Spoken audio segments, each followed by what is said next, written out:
आज की इस शानदार वीडियो में हम बात करेंगे डी-मार्ट यानी कि एवेन्यू सुपरमार्ट लिमिटेड। हम बात करेंगे डिवीज लैबोरेटरी लिमिटेड की और बात करेंगे रिलायंस पावर लिमिटेड की। और जैसे ही मंडे को मार्केट खुलेगी इन तीनों कंपनीज में बड़ी हलचल आपको देखने को मिलेगी।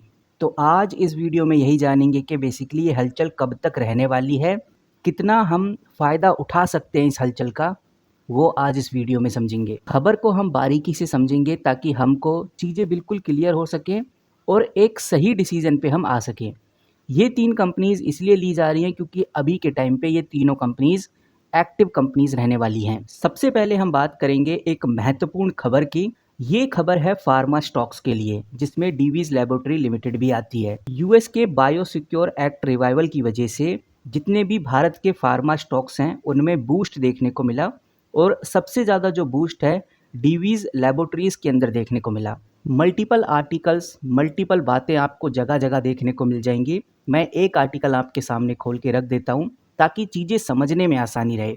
यूएस का ये जो बायोसिक्योर एक्ट है, इसका मतलब ये है कि एक अमेरिकन कानून है जो यूएस बायोटेक और फार्मास्यूटिकल कंपनीज को कुछ चाइनीज बायोटेक कंपनीज के साथ बिजनेस करने से रोकता है। और इसी यूएस बायोसिक्योर एक्ट में कुछ बदलाव किए गए हैं। अब इस बदलाव में एक सबसे बड़ी चीज ऐड की गई है। इसमें बताया जा रहा है कि भाई एक लिस्ट बनाई जाएगी, अब आगे से एक बड़ी सी लिस्ट बनाई जाएगी। इस लिस्ट के अंदर उन कंपनीज का नाम लिखा जाएगा जिन कंपनीज के साथ काम करने को मना किया गया है, और जो ऑलरेडी यूएस कंपनीज के साथ काम कर रही हैं उनको 5 साल का ग्रेस पीरियड दिया जाएगा। अब इससे एक बड़ा फ़ायदा ये होने वाला है, इस एक्ट की वजह से एक बड़ा फ़ायदा भारत की कंपनी को ये होने वाला है, जितने भी यूएस के ड्रग मेकर हैं वो अपनी मैन्युफैक्चरिंग और अपना जो कॉन्ट्रैक्ट डेवलपमेंट है वो चाइना से हटाकर एक सेफ जोन कहाँ पर है, इंडिया, वो इंडिया में लेकर आने वाले हैं। और बड़े बड़े यूएस के ड्रग मेकर अब इंडिया की तरफ देख रहे हैं।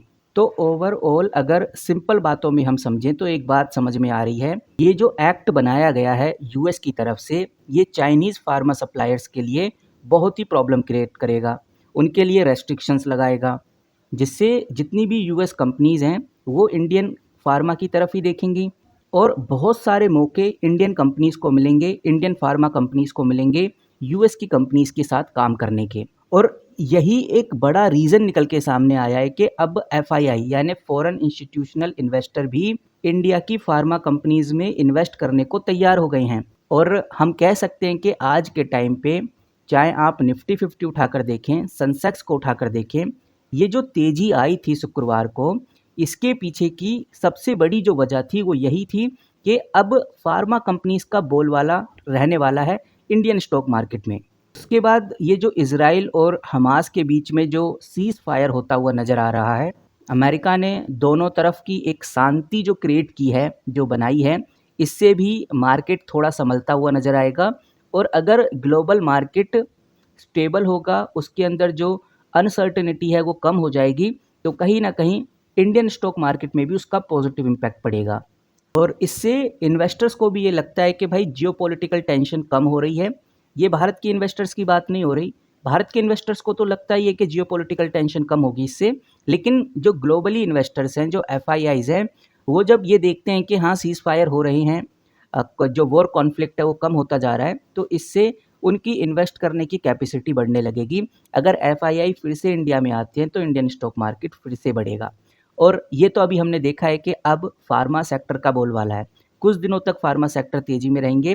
और जो ये डीवीज लैबोरेटरी लिमिटेड है, इसके ऊपर नज़र रखना ज़्यादा ज़रूरी इसलिए है क्योंकि ये कंपनी आज इस खबर की वजह से काफ़ी तेज़ी से बढ़ी है। यहाँ पर आप देखेंगे तो दूर दूर तक सिर्फ इसी खबर की वजह से इस कंपनी में ये जंप देखने को मिला है। कुछ और कंपनीज़ भी हैं फार्मा सेक्टर्स की जिनमें तेज़ी आई है। अगर आप चाहते हैं कि उन कंपनीज़ को भी कवर किया जाए तो उन कंपनीज़ के नाम आप कमेंट बॉक्स में लिख सकते हैं। बाकी ये भी आपको बताना चाहूँगा, जो भारत के पीएम मोदी हैं वो यूएस के प्रेसिडेंट के साथ फ़ोन पे बात कर रहे हैं, वो भी ट्रेड टॉक को लेकर बातें आगे तक बढ़ गई हैं। और जितने भी एक्सपोर्ट ओरिएंटेड कंपनीज़ हैं जिनका सामान बहुत ज़्यादा दूसरी कंट्रीज़ में जाता है, खासकर यूएस की कंपनीज़ में जाता है, उन कंपनीज़ में पॉजिटिविटी देखने को मिलेगी। और आपने नोटिस भी किया होगा ऐसी कंपनीज धीरे धीरे बढ़ती हुई नजर आ रही हैं। तो एक बात जो अब हमें ध्यान में रखकर चलनी है, जो सबसे ज़रूरी है, वो यही है कि फार्मा कंपनीज का बोलबाला अब बढ़ने वाला है, तो ये चीज़ हमें ध्यान में रखकर चलनी है। और अगर दूसरी खबर की बात करें तो यहाँ पर आप देखिए, मैंने एनएससी की वेबसाइट खोली हुई है। यहाँ पर मैंने मोस्ट एक्टिव इक्विटीज़ खोला हुआ है। मोस्ट एक्टिव इक्विटीज़ में वो कंपनीज आ जाती हैं जो आज सबसे ज़्यादा चर्चा में हैं। और यहाँ पर सबसे ज़्यादा जो चर्चा हो रही है वो डिवीज़ लैब की तो हो ही रही है, इसी के साथ डीमार्ट की भी हमें देखने को मिल रही है चर्चा। डीमार्ट की चर्चा इसलिए देखने को मिल रही है, डीमार्ट यानी कि एवेन्यू सुपरमार्ट लिमिटेड, क्योंकि आज इस कंपनी के क्वार्टरली रिजल्ट आने वाले हैं। यानी कि आज सबसे पावरफुल कंपनी, सबसे जानी मानी कंपनी के क्वार्टरली रिजल्ट देखने को मिलेंगे। अगर डीमार्ट के प्रीव्यू की बात करें, प्रीव्यू ऑलरेडी मार्केट में आ चुका है, लोगों ने प्रीव्यू देख लिया है और प्रीव्यू साफ साफ इशारा करता है कि इस बार डीमार्ट के Q2 के जो रिजल्ट हैं वो स्ट्रॉन्ग रहेंगे, क्योंकि इन्वेस्टर्स को पता है कि इस बार कंपनी ने काफ़ी ज़्यादा नए स्टोर ऐड किए हैं, बिजनेस भी काफ़ी अच्छे से ग्रो हुआ है। तो काफ़ी हाई चांसेस हैं कि Q2 यानी जुलाई और सितंबर में कितना काम किया है वो सारा पॉजिटिव आने वाला है। बताया जा रहा है कि भाई इस बार का जो रेवेन्यू है वो 15% ईयर ऑन ईयर के हिसाब से बढ़ जाएगा। 15 से 16% की ग्रोथ हमें देखने को मिलेगी। नंबर्स में भी बताया जा रहा है कि लगभग 16,720 करोड़ की ग्रोथ आपको रेवेन्यू में देखने को मिलेगी। यानी इतनी सेल कंपनी ने की है, जो कि पिछले 4 सालों का सबसे हाईएस्ट Q2 बताया जा रहा है। वहीं ये भी देखने में आ रहा है कि डीमार्ट की जो स्टोर कैपेसिटी है 432 तक पहुंच गई है और फ्यूचर में ये और भी ज़्यादा स्टोर खोलने की प्लानिंग में है। तो ओवरऑल मोटा मोटी समझें तो समझ में आ गया है कि जो नेट प्रॉफिट है 707 करोड़ से बढ़कर 790 करोड़ तक जाने वाला है। ईयर ऑन ईयर 7 से 11% की ग्रोथ हमें देखने को मिल रही है नेट प्रॉफिट में, और रेवेन्यू भी लगभग 15 से 16% के आसपास की तेजी में रहेगा। क्वार्टर ऑन क्वार्टर भी 2% की ग्रोथ आपको देखने को मिलेगी। तो ये रहा गाइज डीमार्ट का अपडेट। प्रीव्यू आ चुका है, तो प्रीव्यू मैंने आपके सामने रखा। जैसी कंपनी के क्वार्टरली रिजल्ट आएंगे तो वो सबसे पहले आपको इस चैनल पे देखने को मिलेंगे। अगर आप चाहते हैं कि मैं डिटेल में बारीकी से इस कंपनी के क्वार्टरली रिजल्ट को एक्सप्लेन करूं, तो इस वीडियो के फर्स्ट कमेंट बॉक्स में डीमार्ट जरूर लिख देना। अगर आप ज़्यादा डीमार्ट लिखोगे, ज़्यादा लोग लिखेंगे डीमार्ट, तो मुझे समझ में आ जाएगा कि हाँ वाकई में आप जानना चाहते हैं कि क्वार्टरली रिजल्ट के अंदर और कौन कौन सी वो बातें जो ध्यान में रखकर चलनी है। क्या कुछ ऐसा भी आया है जो कोई बात नहीं कर रहा, वो सब कुछ मैं उस क्वार्टरली रिजल्ट में बता दूंगा। अब बात करते हैं एक और बड़ी कंपनी की, एक और बड़ी अपडेट की। वो है गाइज रिलायंस पावर। बिल्कुल सही सुन रहे हो आप, रिलायंस पावर बहुत ही तेज़ी में रहा। लगभग 8 से 9% की तेज़ी आपको रिलायंस पावर में देखने को मिल रही है। इतना ही नहीं, मैं मनी कंट्रोल प्रो पे हूँ, मैंने इधर रिलायंस पावर खोला हुआ है। अब मैं थोड़ा नीचे चलता हूँ तो मुझे देखने को मिलेगा वॉल्यूम आप देखिए 14 करोड़ के आसपास चला गया है। यानी कि रिलायंस पावर का वॉल्यूम बहुत अच्छी खासी क्वांटिटी में ट्रेड कर रहा है। डिलीवरी परसेंटेज 23%, कल भी 14 करोड़ के आसपास का वॉल्यूम ट्रेड हुआ। तो वॉल्यूम का बढ़ना और ओवरऑल रिलायंस पावर में ग्रोथ कहीं ना कहीं एक पॉजिटिव संकेत दे रही है। तो मैं आपको बताऊंगा कि भाई बेसिकली खबर क्या है, क्यों रिलायंस पावर इतनी तेजी में है। तो सबसे पहले कंपनी को पिछले हफ्ते ही सेबी का एक 100 केस नोटिस मिला था, और ये जो नोटिस था इसके अंदर CLE प्राइवेट लिमिटेड से रिलेटेड था। CLE प्राइवेट लिमिटेड का कोई मैटर है रिलायंस पावर के साथ, उस चीज़ को लेकर ये नोटिस था। लेकिन रिलायंस पावर ने ये क्लियरिफिकेशन दिया है कि उनका CLE प्राइवेट लिमिटेड से कोई भी लेना देना नहीं है, कोई भी फाइनेंशियल एक्सपोजर नहीं है CLE के साथ। तो ये अपडेट की तो कार्रवाई हमें आगे ही देखने को मिलेगी। फिलहाल ये अपडेट काफ़ी इंपॉर्टेंट थी। इसके बाद एक खबर और निकल के सामने आ रही है।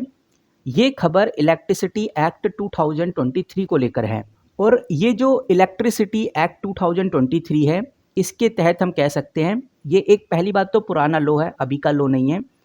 और ये लो इंडिया में बिजली के जनरेशन, ट्रांसमिशन और डिस्ट्रीब्यूशन को लेकर बनाया गया था एज अ गवर्नमेंट। अब इस एक्ट के अंदर हमें बदलाव देखने को मिलने वाले हैं, और इसका जो ड्राफ्ट बिल है वो ऑलरेडी रेडी हो चुका है। बदलाव ये है कि ये जो पावर डिस्ट्रीब्यूशन है इसको प्राइवेटाइज किया जाएगा, और अभी कई जगह जो ये बिजली डिस्ट्रीब्यूशन का काम है स्टेट गवर्नमेंट के हाथ में होता है, जैसे कि UPPCL हो गया, MSEDCL हो गया, ऐसे करके स्टेट गवर्नमेंट पूरा बिजली का काम संभालती है। लेकिन अब ये जो नया बिल आएगा, इस बिल के बाद प्राइवेट कंपनीज के हाथ में ये सेक्टर चला जाएगा, और प्राइवेट कंपनीज ही बिल की सप्लाई करेंगे। मतलब कि कंपटीशन अब हमें आगे देखने को मिलेगा, सर्विसेज काफ़ी ज़्यादा बेटर हो सकती हैं और लोगों के पास काफ़ी ज़्यादा चॉइस होगी कि वो किस कंपनी का बिजली का बिल और लोगों के पास काफ़ी ज़्यादा चॉइस होगी कि वो किस कंपनी की बिजली लेना चाहेंगे। क्योंकि आज के टाइम पे आप देखेंगे तो जो बिजली का रेट है वो डिसाइड करती है पॉलिटिकल इंटरफेरेंस। क्योंकि आज के टाइम पे आपने देखा होगा जो बिजली का रेट है ये टोटली डिपेंड करता है कि भाई पॉलिटिकल इंटरफेरेंस क्या है, स्टेट गवर्नमेंट किस तरह से बिजली का बिल ले रही है।